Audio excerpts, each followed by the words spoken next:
کہ مجھے پاکستان سے باہر جانا پڑ رہا ہے، اور جانے کی وجہ یہ ہے کہ لگاتار چھاپے مارے جا رہے ہیں، میری ارد گرد سرویلنس کی جا رہی ہے، میرے مختلف جو رشتہ دار ہیں ان کا پیچھا کیا جا رہا ہے، میری ٹیم کے ممبرز کا پیچھا کیا جا رہا ہے، اور ہمیں پریشان کیا جا رہا ہے۔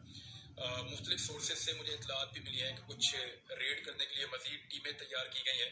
اور مجھے گرفتار کر دیا جائے گا۔ اس سے پہلے مجھے دھمکایا بھی گیا تھا اس صورتحال کے حوالے سے، لیکن میں اپنا کام کرتا رہا ہوں، آئندہ بھی کرتا رہوں گا، لیکن اب پاکستان میں بولنے کی گنجائش ختم کر دی گئی ہے، اور میرا کام جو ہے وہ بولنے کا۔ شہید ارشد شریف نے بھی اس لیے پاکستان چھوڑا تھا کہ انہیں یہ پتہ چل گیا تھا کہ زمین تنگ کر دی گئی ہے اور بولنے نہیں دیا جا رہا۔ مجھے بھی بدقسمتی سے اسی لیے پاکستان سے جانا پڑ رہا ہے کہ یہاں پہ بولنے نہیں دیا جا رہا اور سرزمین تنگ کر دی گئی ہے۔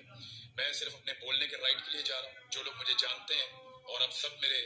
جاننے والے ہیں، میرے اپنے ہیں، اب سب کو پتہ ہے کہ گرفتاری سے مجھے گھبراہٹ نہیں ہوتی، نہ میں پریشان ہوتا ہوں